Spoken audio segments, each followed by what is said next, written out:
Hi everyone. So I'm not a speaker, I'm just introducing, just to say a few words. So I'm Benjamin Cabois, Consul for Culture at the French Consulate. Just wanted to say a few words to thank HKTDC for hosting this talk. And to thank Peter for proposing it. So as you can see, Carmen is celebrating its 180th anniversary. And something you will discover today, maybe, is Carmen is not only an opera, it's not only a ballet, but it's originally a book. So that's what's celebrating its 180th anniversary. So today I think the sharing session is really about discovering Carmen and its history and how the background around Carmen. And we are organizing it, of course, in partnership with Alliance Française, who is with us today as well, and with the Hong Kong Polytechnic University. And this is part of a series of events that Peter has been organizing this year and potentially next year as well. And so we're really happy to partner with him. So I will give him the floor and really to thank him again for taking this initiative, which I think for us is very meaningful. Merci beaucoup.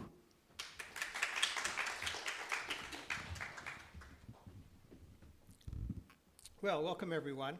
I thought we might have to wait a bit for things to start, so I think everyone probably knows this. This year marks two anniversaries. The first of the novel by Prosper Mérimée, and the second one is the opera. So we're able to talk about both. This being the book fair, I was told I have to talk about the book. But most of you know me because of my work with the opera.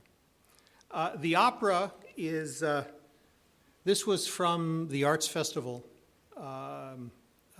production this year. There it is in Seville in 1820. I think most people know the story at least a little bit.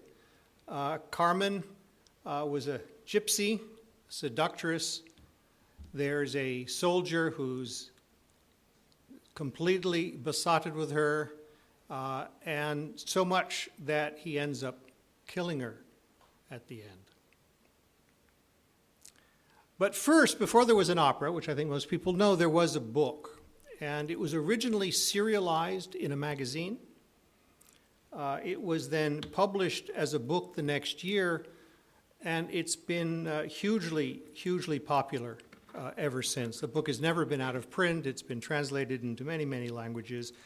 And from this book came opera, dance, movies, musicals, lots of paintings, lots of art. So I think Carmen is now one of the most recognizable characters worldwide, certainly one of the most recognizable characters ever to come from Europe. I need to, should have introduced you first. Since I didn't want to subject you to my terrible French, so I asked Elsa Policar from the Alliance Française to do some readings for us. Start with this. Do you need the iPad? C'est tout. All right. Yes.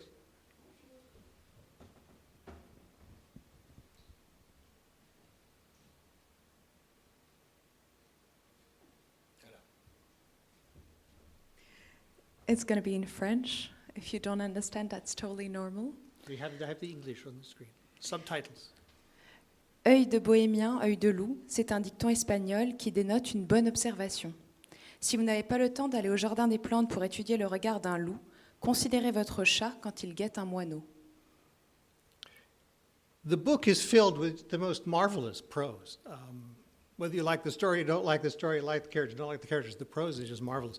And this line at the end, you know, if you've never seen a wolf, go to the zoo. And, if you've never had time to go to the zoo to see a wolf, watch your cat as it stalks a sparrow. So this is Carmen, what she does with men. So this has been, Carmen has come out in edition after edition after edition. I just put up some of the covers so you can see them kind of in order. The first one is None of these are very old. I think these are all 20th century covers from after the war. But you can just see the sorts of the way that Carmen has been portrayed. The one second from the end on the top, which we used for the poster, I got a rude note on Blue Sky that there was a toreador riding a bull, which doesn't happen, which kind of shows you that some of the people doing the covers weren't really paying attention. The one on the end you see is a Spanish one. And the one finally down at the bottom, this is a bande dessinée, a graphic novel version. There's several graphic version novels of Carmen. Carmen was usually illustrated. Most of the editions came with pictures. And I thought I'd just again show some so you can see the kind of artwork that the book has generated over the years. The first one was actually a watercolor by Mérimée himself. The second is from one of the earliest printings of the book. And then you see the 1916 one in color is actually from an English language edition, and the next one after that. The one from 1920 is German, if you can't tell, sort of German Expressionism. And then the one from 1930s up through 1950, and then again I finished with a comic book version. There are many more. Some I didn't bring because of the warning I was given about the sorts of images that could be here. There are some that are really not safe for work. There are some of those editions if you want to go find them. So Carmen has inspired all kinds of artwork over the years. So Prosper Mérimée. He was born in 1803 and lived until 1870. He spoke English, Latin, Greek, Spanish, Serbian, and Russian. He was part of the literary circles in Paris. He knew Stendhal, and he knew the great Russian writer Turgenev when he came to Paris.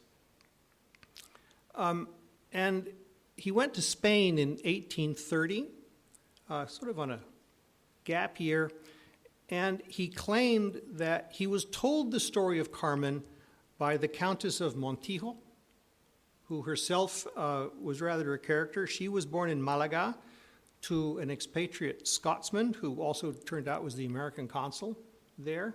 I don't quite know how that happened. And she was mother, most importantly, of Eugénie, who married the French Emperor Napoleon III. So she was a bit of a character herself. So I think we'll start with another reading to give you, again, another idea of the story. This is a description, obviously, of Carmen.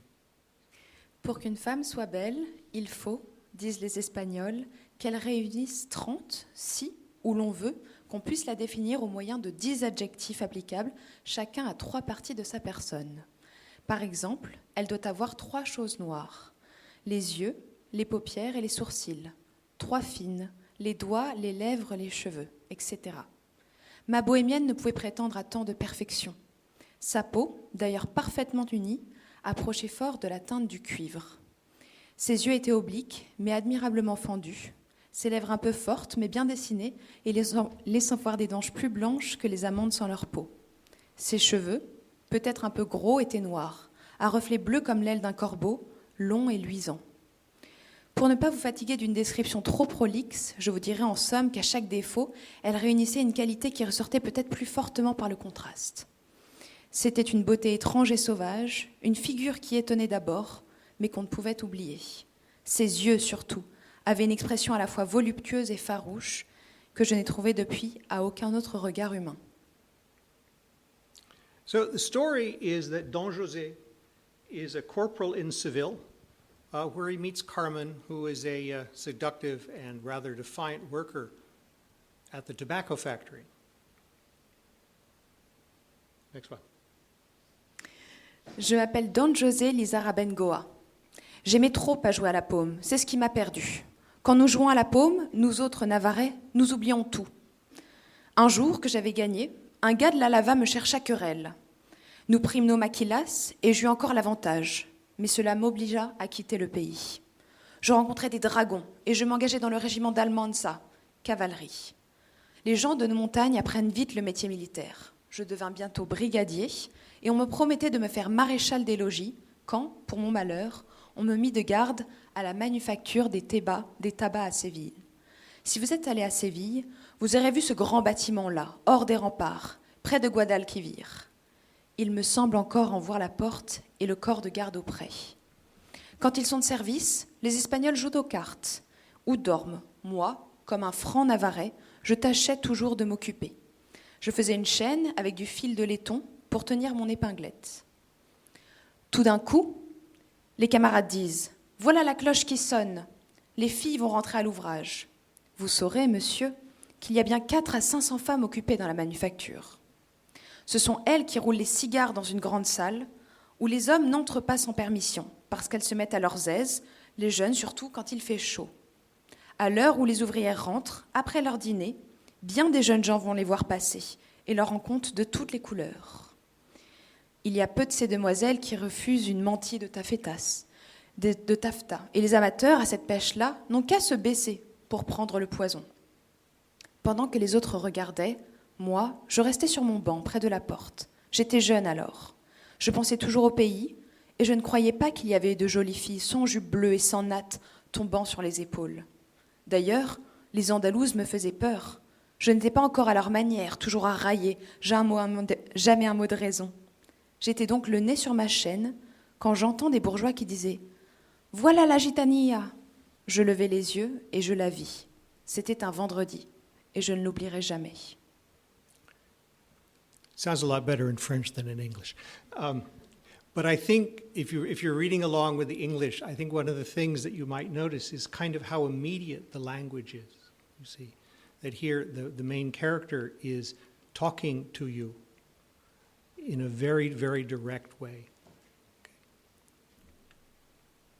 So the plot is that Don José is sitting there in the town square minding his own business, and there's a fight in the cigarette factory, and one of the workers has had an X cut on her face, and guess who did that? It's Carmen. And she's arrested, and she basically flirts with Don José and says, why don't you just let me escape? And he does. And that leads to basically he's put in prison and he's demoted. Now, their paths cross again, and Carmen draws him deeper and deeper into a world of smuggling and crime. She's working with a smuggling group up in the mountains, and José kills a superior officer of his in a jealous rage and then flees with Carmen to join her outlaws up in the hills. And they live as lovers, but Carmen never really gives in to him. She's always independent. And then José finds out that she's already married. And she's married to one of the other smugglers. He's very jealous, and in the end he kills Carmen's husband in a knife fight and takes Carmen as his wife. But as you might expect, her affection for him wanes, and she becomes involved with Lucas, who's a picador. He's the guy that pokes the bulls in the Plaza de Toros. José then begs Carmen to flee with him to America where they can start a new life, but she refuses and says she would rather die than surrender her freedom. I've gone backwards. And in a final confrontation, Carmen tells José that she never loves him and that Carmen will always be free.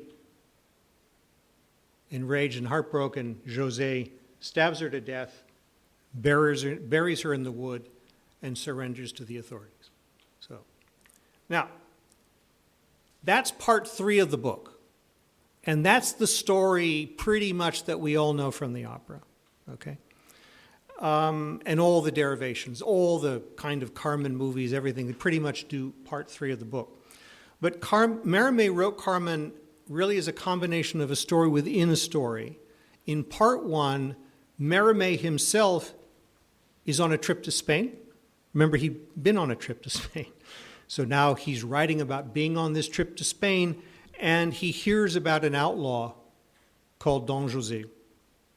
In part 2, he meets Carmen, who's very interested in his watch, which he has an eye on, and they're talking about fortune-telling and things like this, and they're interrupted by Don José, who escorts the author out. A few months later, Mérimée, or the narrator, hears that Don José has been arrested after killing Carmen and is due to be executed the next day, and he goes to the prison where Don José tells Mérimée his story, which is in part 3. So that's the way the book itself is actually structured. So when we normally hear the Carmen story, we're only looking at 1/3 of that. There's a part 4, which was in the book and not in the magazine, and the part 4 is kind of like an epilogue of some information about gypsies or the Romani. So let's go through some of the motifs and tropes of this book. The first one is Spain, okay? This was set in the south of Spain in Seville, and it's pretty clear from the book and the opera and everything else that Spain had pretty much the same sun and sex-soaked reputation that it has today, okay? Certainly among certain foreigners. That's why people go there. The other thing about the book, though, is that there's a great attempt for it to be true to life. This is not a fairy tale. Okay, these are real people. This is a painting of the tobacco factory. This place actually existed.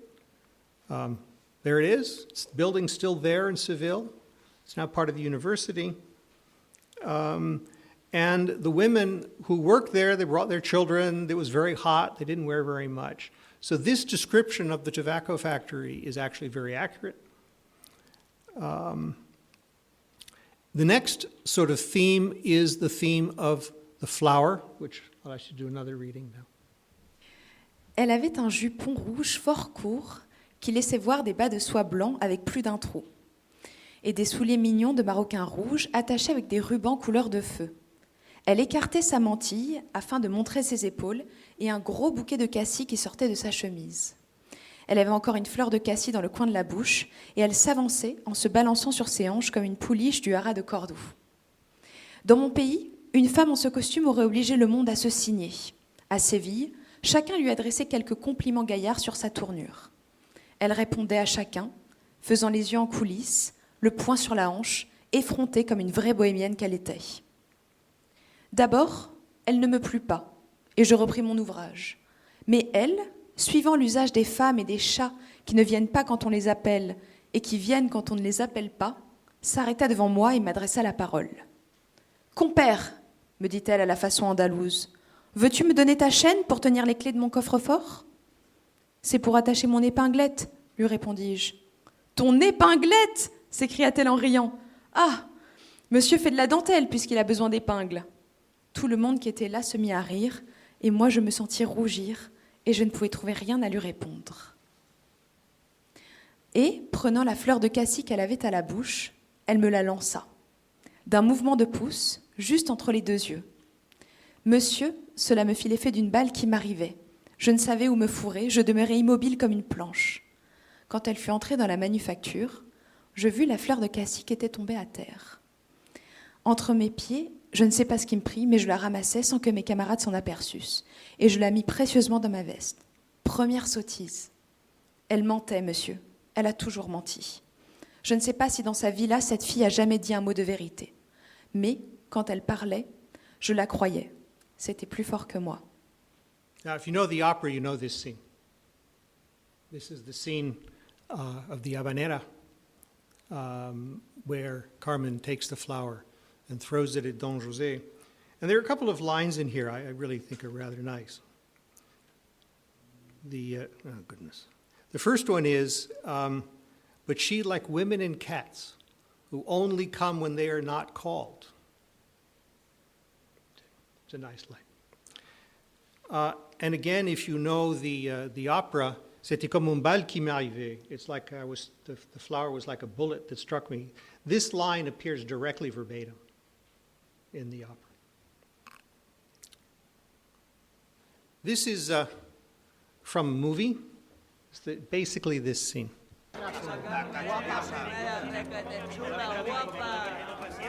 Dicen que las mujeres y los gatos nunca vienen cuando se les llama y acuden sin falta en cuanto no les haces caso.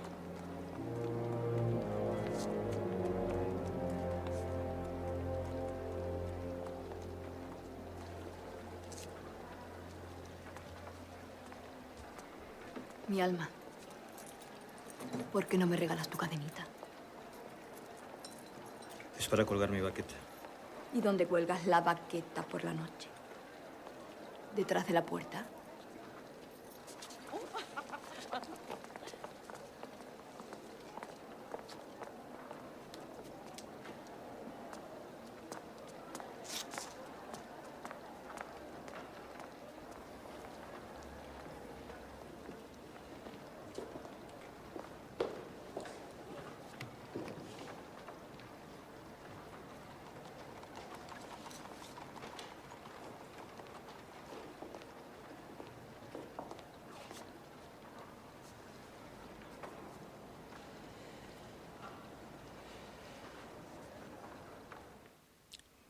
Poor guy really doesn't have a chance, does he? Anyway, this is a Spanish film, by the way, so there you can see the way that this was adopted by the Spanish as their own.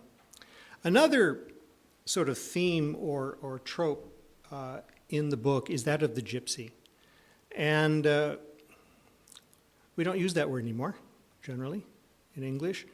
They're now known as Roma or Romani. Does everyone know the story of this, who they are? It seems that they were people originally from India who left India about the year 1000 and traveled all the way across Persia and the Middle East into Europe, arriving, I guess, in the Middle Ages. And they speak a language is basically derived from languages in India. They call themselves Roma Romani. Merimée uses the word bohémienne, the common word gitane, and Cali. Cali is actually the Roma word for this, and another French word is tzigane. So gypsies are, you can see gypsies always had a reputation of kind of like being the other, right? Somewhat uncontrollable. They dressed differently. They wore flowers in their hair. They didn't always obey the law, this kind of thing. But the women, of course, for the men, they were something seductive and different and special. So this is a trope or a motif that you might recognize when it applies to people that aren't Roma, but other people. Merimée was not the first person to talk about gypsies. If you know Victor Hugo's Notre Dame de Paris, have you seen, there's a, is it Disney film of this? Yeah, there's a Disney film. Esmeralda, again, is supposed to be a gypsy. And you can see the way people felt about them was not entirely negative. So Hugo romanticizes her beauty and freedom while critiquing social injustice. You can see the same themes in Merimée's work as well. So that's from about 15 years earlier. Now, interestingly, Victor Pushkin, the great Russian poet, wrote a book called The Gypsies, a long poem. And there's been a long debate among scholars as to how much this was involved in the opera and how much it was involved in the book. Merimée actually translated it into French in 1852 after he wrote Carmen, and he reportedly read it in 1840, so maybe it's actually based on Pushkin. But what's interesting is that even if Merimée didn't use Pushkin directly, his Bizet's librettist did, because there are lines in the opera which come from Merimée's translation of the Pushkin poem and not from the book. So, La jeunesse n'était plus volontaire que l'oiseau. This sounds very much like a line from the Habanera. Okay, talking about birds and freedom and love being like a bird that you can never capture. So the librettists, there are scenes that from the poem that find their way in the book that find their way into the opera that are never in the book. So we know the librettists were reading both of them. So today, Gitane, this is a brand of cigarettes. Okay, back in the day, that's what everyone smoked when it was cool to be French. And there's a, you can see, this is a poster from the 1930s, but this is kind of the image that they had. The next motif is, of course, bullfighting. There's a bullfighter in the book. Bullfighting is what all the pictures are in the book themselves, in the book. Themes, love, obviously. This is a Salvador Dali painting of the opera. The other thing about the book is, I guess, what we would call counterculture. There's always this feeling of rebellion, that the outlaws and Carmen, whether as a gypsy or as a member of counterculture or something, they were people that were escaping from authority. They didn't like to obey the rules, didn't want to live under the law, and that there was a certain attractiveness and freedom about this. Liberté, liberty is a word that appears all the time in the book and in the opera. And you can kind of get the feeling of how the bourgeois, the middle class in France, kind of say, it's kind of cool. We kind of wish maybe we could live like that rather than going to the office and being accountants. Okay. This kind of feeling of that there's another life out there that's much more interesting than my own is, of course, something that we see in books, for many years after that. The other theme in the book is that of death and destiny. The book is fatalistic to the extent that everybody knows what's going to happen at the end. This is not going to work out well for anyone. And so the idea that your life is kind of preordained, that all of these things you're doing, which are, maybe that even though you have liberté, even that you theoretically have liberty, in the end is going to come back and get you. So the book, the story for me is really one of contrasts. And I think these contrasts are why it has remained so popular over the years. There's obviously a story of strength and weakness. All the characters show both of these. Carmen is both very strong and very weak. Don José is in some ways strong. He's a soldier, but as a man, he's terribly weak. He can't control himself at all. There's also, I think, a feeling how love and passion can justify just about anything, that everybody in this book does terrible things, but somehow it's okay because it's driven by love and passion, and it's kind of hard to resist that. But it can also lead to terrible degradation. There's a real question of what's right and what's wrong. It's never clear. There's the law, there's the civilized way of living, but there's also all this other life out there which doesn't follow that. And it's not clear which is the right way to live your life. And the final contrast is between the eternal and the ephemeral, things that happen today. Live for today, as opposed to think about your soul, think about your career. So Don José gives up everything. He gives up his family, he gives up his career, he gives up his commission in the army, he gives up his honor, all for what turned out to be a very fleeting romance with Carmen. Carmen herself gives up her life because she prefers to move on, you see. So there's always this question of what is permanent and what is not. So now we'll turn to the opera, which was first produced in 1875. You can see this is from the original set, and you can see this is what was duplicated in the Arts Festival production. Georges Bizet was born in 1838. So he wasn't very old when he did Carmen. He had a pretty, he was kind of a young wunderkind. He won a big prize when he was very young. He went to Italy, and he'd written some operas, and they were good, but they never kind of hit the big time yet. And so Carmen was supposed to be his big breaking out. But unfortunately, it wasn't very popular. The premiere was not very well received. And there were some reasons, this was, quite a few people disapproved of the character. It was not seen as a moral and upstanding work. Some people, for reasons that seemed incredible today, thought it was boring. And Bizet died just 3 months after the premiere. And he never knew that the opera became the hit that it was. And it just happened. It was picked up 4, 5, 6 months later. All of a sudden, it became a big hit, and it traveled around the world very quickly. So Bizet died without ever knowing what it was he had created.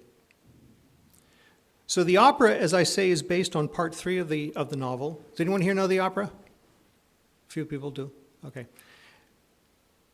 The opera is different in the sense that it invents Micaela. Micaela is Don José's girlfriend from the countryside. You may have remembered in one of the readings there was this saying about he'd always thought of girls as being the ones with the braids down their back and the blue skirts. Okay? That's Micaela. That line finds its way into the opera. That's the description of Micaela. So she's meant to be the counterpoint to Carmen, right? Carmen's usually dark-haired and Micaela's usually blonde. You kind of get the idea. Okay. Luca, who's the picador, relatively minor character in the book, becomes Escamillo, the toreador, who is the one that Carmen in the end runs off with at the end of the opera, and she's going to see him at the bullfights when Don José kills her. And Carmen is not married. So the story's been changed a bit. I think on the whole, the story in the opera is a bit better. It's a bit tighter. There's a bit more going on. And Carmen herself is given a bit more depth. In the book, she's pretty disreputable. There's not very much nice you can say about her. In the opera, she's a slightly more complex character. And you may know this bit of music.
I thought maybe you didn't want to hear me talk the whole time.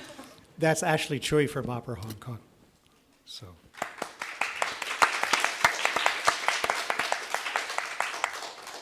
I've called in a lot of favors today. The first Carmen was Célestine Gallimard, and that aria you just heard had to go through many, many versions. Some say 30, written during rehearsals because Gallimard didn't like them. She kept on sending them back. And she finally told Bizet to write her something in the line of gypsies. Okay? And this is one example of Bizet kind of borrowing some music from someone else. Okay? He asked the Conservatory Library to kind of send him a book of Spanish songs. He'd never been to Spain, he didn't know. And they sent him a book, and he picked one out, and it turned out to be this one. But it also turned out that it had been written by somebody else, by a Spanish composer called Sebastián Iradier just 12 years earlier, and it was called El Arreglito. And this is it.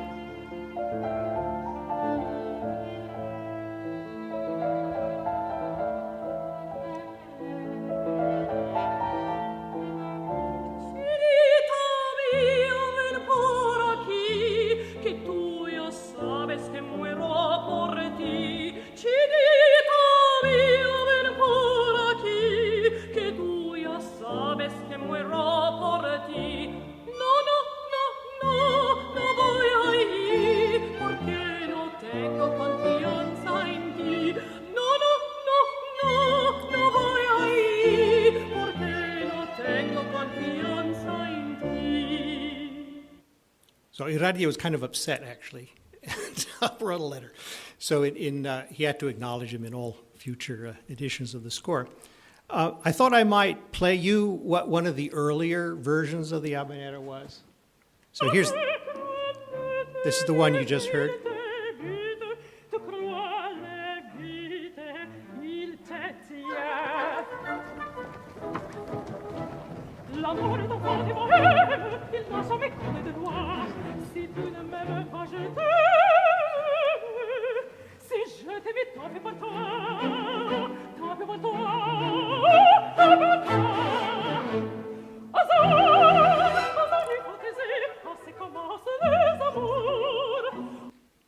So I think you can kind of understand why Gallimard sent it back.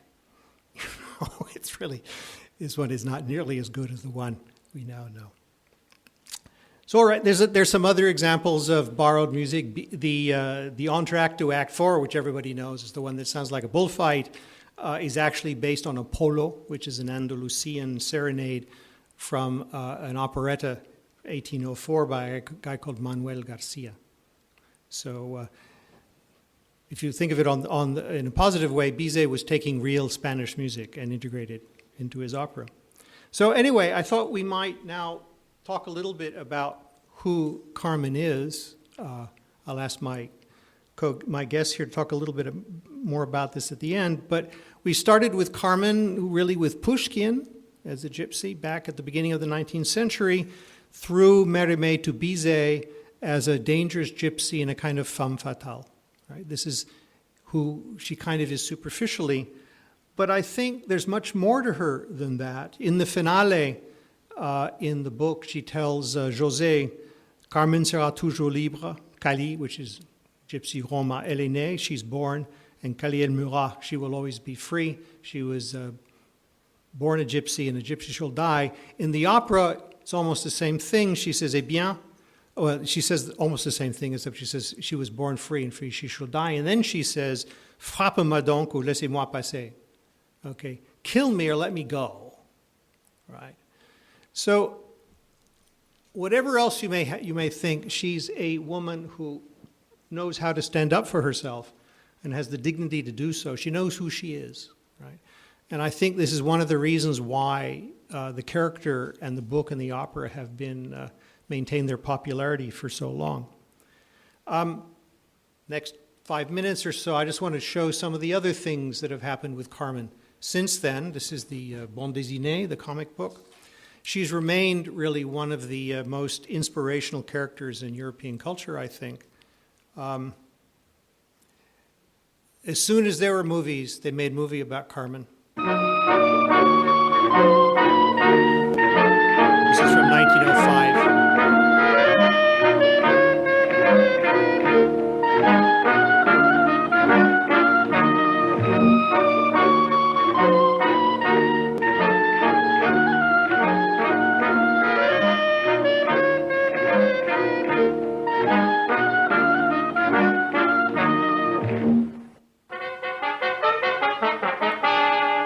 You know who that is?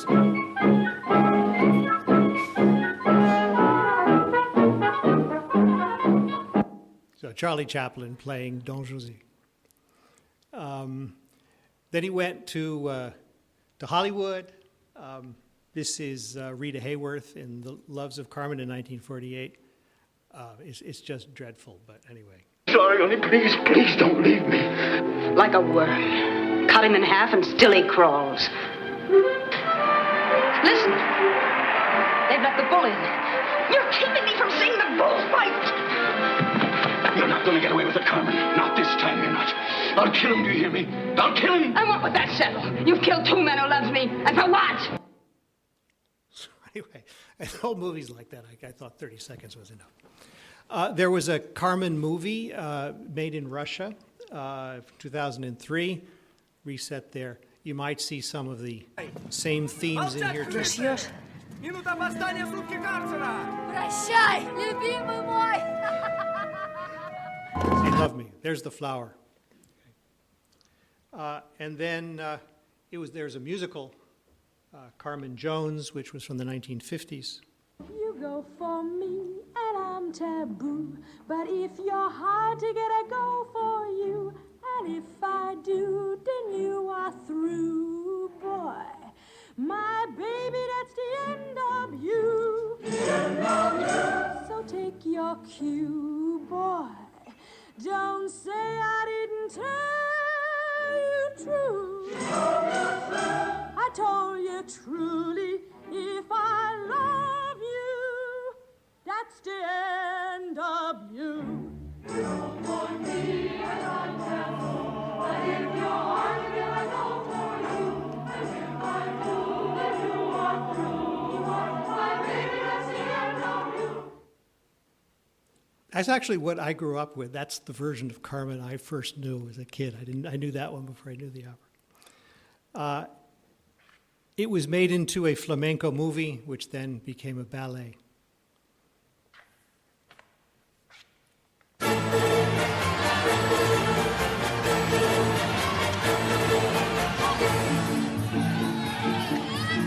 This is music from Act 4.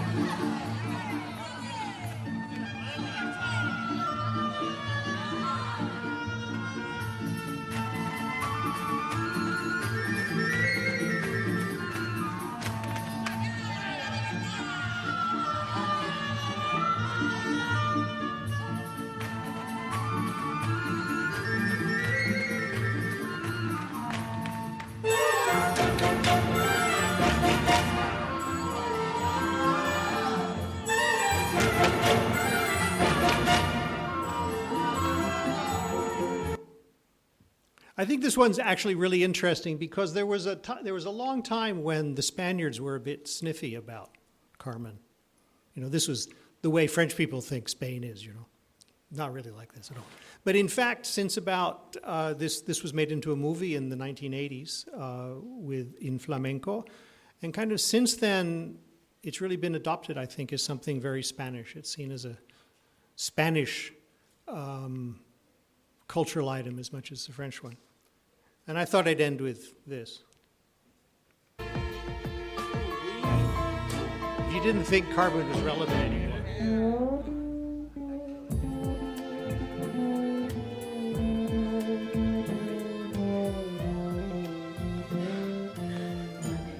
Hey, Carmen, how you doing, baby?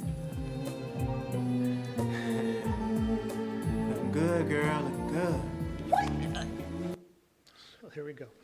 So we take it up almost to the present day. So people are still doing new versions of a Carmen. So there's some things going on with regard to Carmen. We've had several things already. There's some more happening.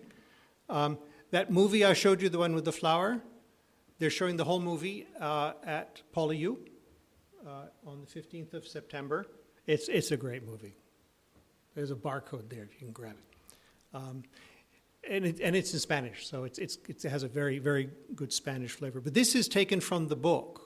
So if you know the opera, it's a bit strange, because it's not the opera at all. It's actually taken from the book. Two more things. One is there will be a lecture from the Italian Cultural Institute, I think also at Polyou on the 4th of September, by someone who translated Carmen into Italian, a university professor. So she's going to talk about, again, Carmen, I think, as a feminist character, and what she thinks of that. And we're actually going to be doing a version of Carmen, which we call Carmen Wong, reset on Lockhart Road, in October at Polyou. Guess who'll be singing? This is at a university, so I hope you can all come. I think that barcode will probably get you there at some point, but you just have to look it up and find it. It's open to the public and free. So we've been doing a program all year, and you can see everyone that's been involved.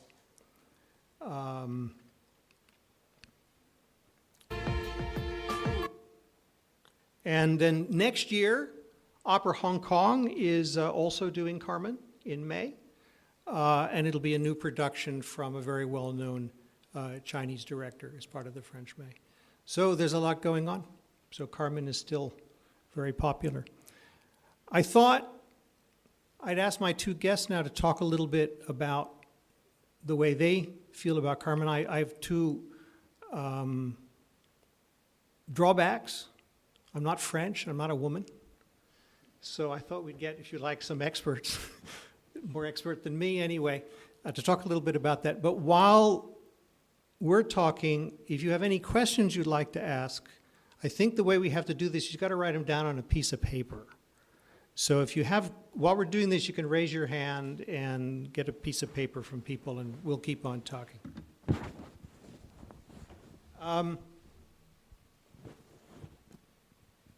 Why don't we start, actually, why don't we start first with the character? Because you actually play her. You know, and the character is now 180 years old. And she was probably 35 when the book was written, right? So it's almost 200 years old now. So how does it feel today? What are you doing when you sing Carmen? So I've played this character many times. When I was younger, I kind of saw her as this sexy lady, you know, very seductive, and that's how I try to play her, just be sexy, and I don't know, look at guys like she's a predator. But as I that's the cat and the sparrow. Yeah, but as I become more mature, I look at the character differently. I see her as a very free spirit who loves to have freedom, likes to have choices, like to decide her own fate instead of letting other people to do it. So yeah, I see her as a free spirit, really, like not willing to be caged in like a bird, exactly what I was singing just now. Is death worth it? Yeah, definitely. I'd rather die. In the ending, I have a big fight, huge fight with Don Jose, and all I'm saying is I would rather die to be with you because I don't love you. Why would I be with you if I don't love you, right? Obvious answer is to die. That's Carmen. And also maybe tell us a little bit about sort of the French, you know, because it's in the first place, I think the language is marvelous. I mean, Yes, it is. But also, there's just a feeling of this all being very French. Perhaps you can talk a bit about that. Yes, you're right. Over the past years, there were a lot of controversies about Carmen in France. A lot of the feminists and a lot of Parisians stood against Carmen because, as you say, she's been murdered at the end. It's the death of a woman, and that's something really politically on stage in France at the moment, murders of women because they're women. But again, it's the way you read it. She decides death over staying with a man that she's not in love with. but at the end it's still a murder. So we have to address this. And it's just the way now the screenplays are written, the way the operas are set, the choice of the actress, I think is really important and really politically, it has to be politically correct because it's something that reflects something that's still going on in the society. And so a lot of French metteur en scène, director, chose to reinvent Carmen and to play her as a powerful woman who chooses death, who's not being murdered, but she chooses death. And I think that's really important. On the French side, really, it's not romantic. It's not a French play because it's not as people used to portray the French. It's very sexy, it's very sensual. Carmen is the leader in the story. So the language is French, but the atmosphere is more Spanish, more Mediterranean, I would say. Yeah, thank you for bringing that up. Because when I was younger, when I played that scene of being killed, usually it's like a surprise. I didn't think that Don Jose would kill me. But now, as I play it more and I understand Carmen even more, I think that from the beginning of the scene, when she walks into the room, she already knows that she'll be killed in the end of this conversation, and she's willing to accept her fate. And she knows that she sees it coming, and she invites Jean José to kill her, basically. And yeah, I actually find it a very powerful move of her action in this scene. Perhaps you can both give a view about why you think it still works today. I mean, again, I remember this is basically a 200-year-old story here, right? And there's like a new version of it every year. Someone's doing something new with it. What is there about this that still speaks to people? I think it's the passion of Carmen. Just this character herself is so iconic. It's such just an iconic image that people, whatever version you do, whatever adaptation you do, people still understand Carmen as a very passionate, free spirit, and it will live on. And I think the theme of love is universal. So as long as there's humans, there'll be love, couples, relationship dynamics, and so it still speaks. And it speaks in another dimension of the society, freedom of women, desire of men to control bodies. It's all themes that are still very talking to us because there's still dysfunctional couples, still misunderstanding, the difference between love, healthy love, passion, destruction. It really talks to us, to not only to the young who are discovering love, but to all couples as well. So I think that's why it's so universal, and it'll still be. I think there's also a sort of a sociological, social aspect to this as well. I mean, coming from the male side, you know, that you on the one hand, you've got the real world of jobs and careers and getting up and going to work and doing what you're supposed to do and following orders. And then you've got this other life, which is I can give that stuff up. You know, I can give it up for a woman, give it up for a beautiful woman, follow her, and change my life and be free. And that tension still exists today. And I got a feeling that for young people, it's happening earlier and earlier, right? You know, I mean, when I was growing up, you can kind of get to the age of 25 or something before you had to start worrying about that kind of thing. But now it kind of hits you at age 18, you know. You have to take exams, and you have to worry about getting in university, and then you have to do all these other things at university and get across, you know. And so this idea that there's a life of duty and there's a life of freedom of self-discovery, and the division between these two, I think, is even more stark now than it was, you know, even when I was growing up. So I think it's one of the stories that appeals well to young people, right? They get it almost immediately, right? Do you have any questions? We do. All right.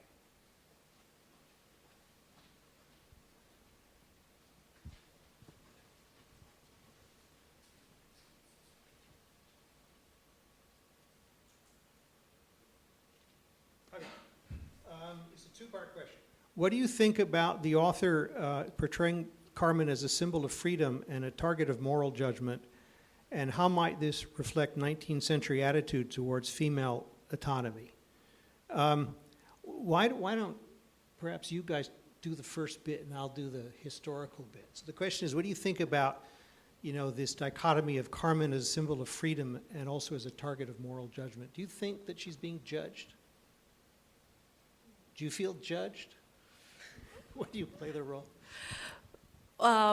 Yeah, I mean, people usually look at Carmen as this slutty woman who tries to seduce all the men that she could find. But actually, this is not what Carmen is about. She's about having freedom, having fun. She's not trying to seduce all the men. It's in her nature. She's just this sexual person from her blood, She's not trying to do it on purpose. So, yeah, I feel like she's definitely being judged, but yeah, people misunderstood what this character is about. Like, if you look at it from another perspective, you see a whole side of this character, but I'm not trying to protect her or anything. I agree with you. It's always this two version of the woman that you have that is still very much in place today. You either see women as a mother or as a prostitute. And so Carmen embodies this because she's very sensual and she's the perfect fantasy for the men. She seduces them, she has big breasts, long hair, she wears red, really short skirts. She has those eyes. So she's the ultimate fantasy that no one can get. And she's playing on this. She knows the code. She knows that she's beautiful in the man's eyes. And so she plays with it. She plays by the rule. And as women, heterosexual, we know these codes. We know how to play by them. And so she uses them. She's the smartest one, whereas they're all dumb and in love. So yes, she's judged as a woman of little moral, but she's also the ultimate fantasy.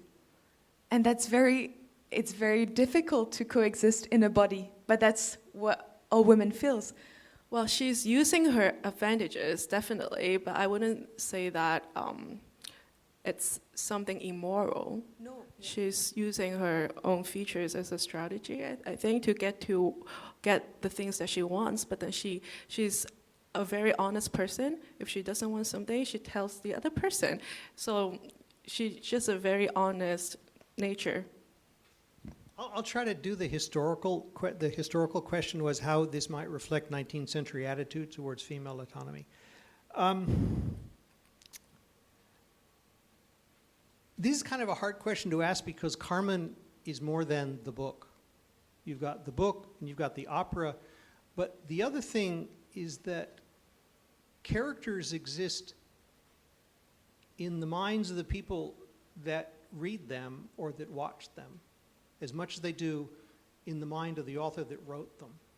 And you can see this process with Carmen where, okay, she's in the book, and she's a character in the book, and in the book she doesn't have very many redeeming features. In the opera, she's more fleshed out as a character, but then there are all these other different interpretations of the opera and all the things that came afterwards. And it's really kind of hard to pin down exactly who Carmen is. I think that's one of the reasons why it's so successful as a character, because it's so adaptable to both individual people as well as to different times. But what I think is interesting about the question is that, yeah, I mean, the 19th century wasn't a great time to be a woman, to be honest. I mean, I think 21st century is a bit better. It still has its problems, but the 19th century was pretty grim. And certainly there were these real questions about female autonomy. They didn't have the vote, and in many cases they couldn't own property, and they didn't have legal rights, and there were all kinds of problems like that. And so it's quite easy to interpret the book and to some extent the opera in this way, right? That women were somehow different than men. But if you go slightly deeper, you'll see that Carmen is the only character that's got any spine. I mean, Don José has got no spine at all, right? And he's not, yeah, he's a soldier and he's a buff guy, but he's kind of dumb. In the opera, he throws over this very nice girl. Micaela's a nice girl. She loves him. Micaela's looking after his old mother. She's very sweet. She'll make a good wife. And he's in love with her, but, he just throws her over, tosses her under a bus. Just like that. Without really giving it a second thought, And then, of course, the whole thing turns out really badly for him. He kind of didn't make a very good choice, right? He can't control himself. And he ends up killing her for what? So he's not a very redeemable character either. In the book, it's the same thing. Carmen is the character everybody remembers, right? The book's called Carmen. It's not called Don José. Right? And the other characters also, really don't have much substance to them either. So the person that ends up with all the agency, really, in the book and in the opera is Carmen, regardless of all the misogyny and all the other things that may be underlying the creative process here. She's still the one. So you have to think there's something a bit more complicated going on in the author's head than just kind of reflecting social mores about the place of women. And I go to the opera a lot, and one of the things you find about opera is that it's almost always the female characters that have got spine. The men are almost always completely useless. All the opera composers written by men, but it's always the women, who carry the story, almost without exception. All right, next question. How do we handle the way that the novel stereotypes the Romani in a modern reading nowadays? Boy.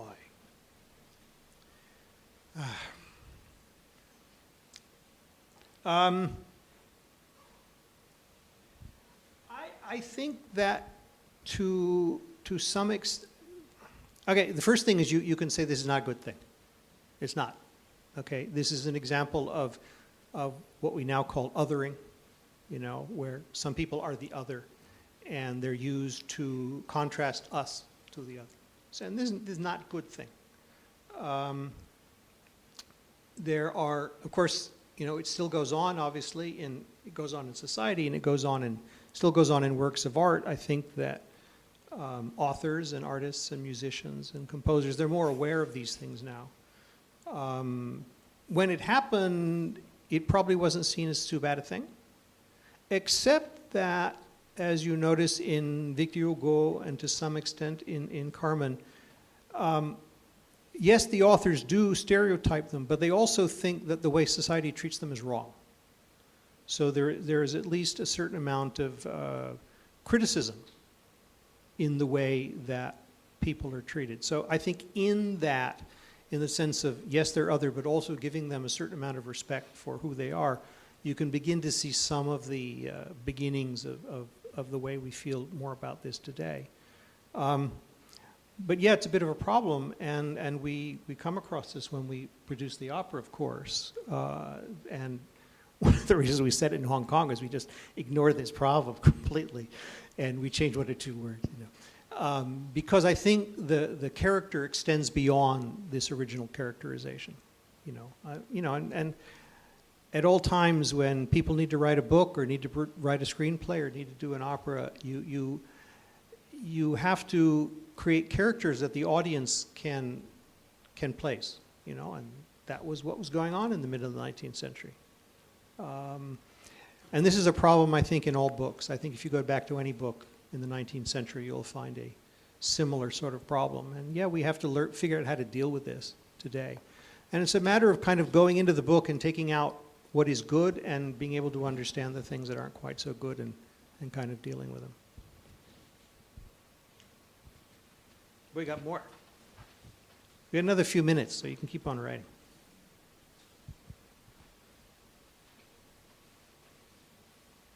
I'm glad, I don't have to write. My handwriting is so bad now that no one could read anything I write.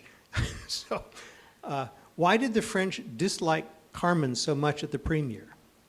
Well, I mean, I don't know. We only read newspaper reports, okay? And I wasn't there. I'm old, but I'm not that old.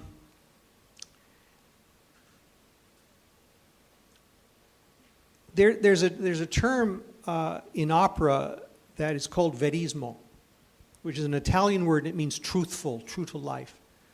And it's normally applied to Italian composers of the later part of the 19th century, people like Puccini. Because up until that point, operas, they were about Greeks and dukes and kings and princesses and knights and things like that, They weren't really about real life people. And normally this term is applied to, as I say, it starts with Mascagni and Cavalleria Rusticana was really the first one. That was 1880s. But really, Carmen, Bizet did it 10 years earlier. He did in 1875. And so this was a bit of a shock. Because if you went to the opera in Paris in the 1860s or something, what were the operas in the 1860s? Les Huguenots, a historical story about the Huguenots, or Les Troyens, the Trojan War, Romeo and Juliet, Hamlet, these kinds of stories, noble people, noble love, princesses and dukes, people who died a long time ago, Greek stories, religious stories from the Bible, Samson and Delilah, these sorts of things, these kinds of stories, right? Okay, these are not real people. Okay, Carmen is real people. So this was shocking. It was shocking. First of all, it was shocking they were real people, And secondly, it was shocking that, she wasn't very well behaved. Like she smoked, like all the women in the cigarette factory, they come out and they smoke. And just before the habanera, there's this. They do there's a choral piece where they talk about the smoke going up to heaven. So all these women smoking. In 1875, women didn't smoke in 1875. So this was considered completely socially very bad behavior. So one guesses all the women of a certain age were shocked. Like I brought my daughter to this, and oh my God.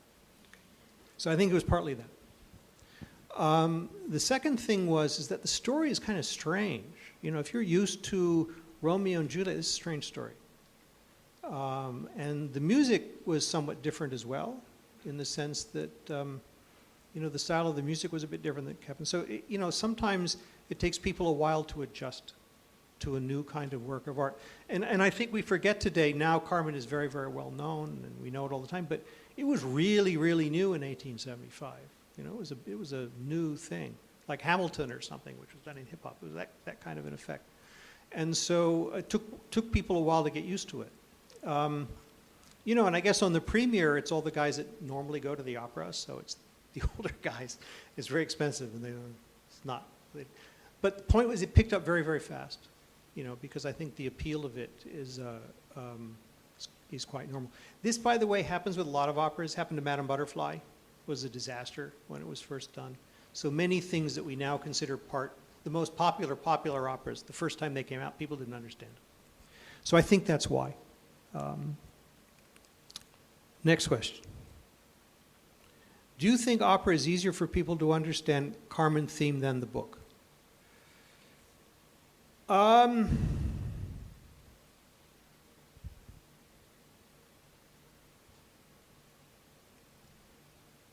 don't know.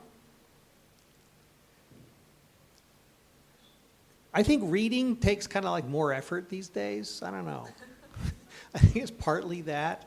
It's a bit more immersive of an activity.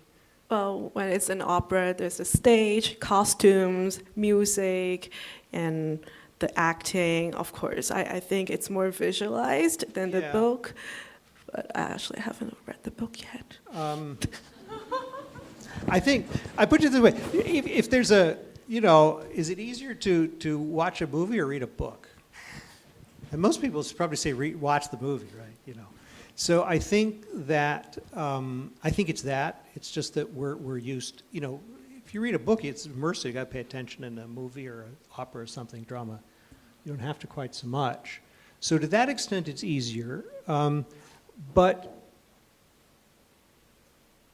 I want to rephrase the question a little bit and ask it a little bit more about the character of Carmen in the book, or the story in the book and the story in the opera. And if you don't know the book and you'd like to know the book and you're not going to read the book, then come to the movie. Because the movie is the book, okay? It's in Spanish, not in French, but it follows the book. And so again, if you know the opera and you haven't seen, and you don't know the book, and you watch, because when I first saw the movie, I said, this is not Carmen. And it took me about 30 minutes to get into it before I realized it was the book rather than the opera. Because all these things going on, I didn't know what was going on. So that's one way. And you compared the characters in the story, and they're different. And I would say that the Carmen of the opera is a slightly more accessible character. A bit more to her, so I think maybe. But again, there have been other Carmens that have come later, you know, and there's this, you didn't come to the movie we did in Pauliu a few weeks ago with the Carlos Saura movie about Carmen, which is the original flamenco one. And, you know, it's just another reinterpretation with Carmen with a slightly different character. And it's just marvelous. You know, it's just marvelous. So, you know, there's something about that character, I think, that is very accessible and very easy to understand, but also has a lot of variety in it. So it's never the same. With all due respect to Ashley here, please go hear her. She's terrific. But then you got to go hear someone else because it'll be completely different.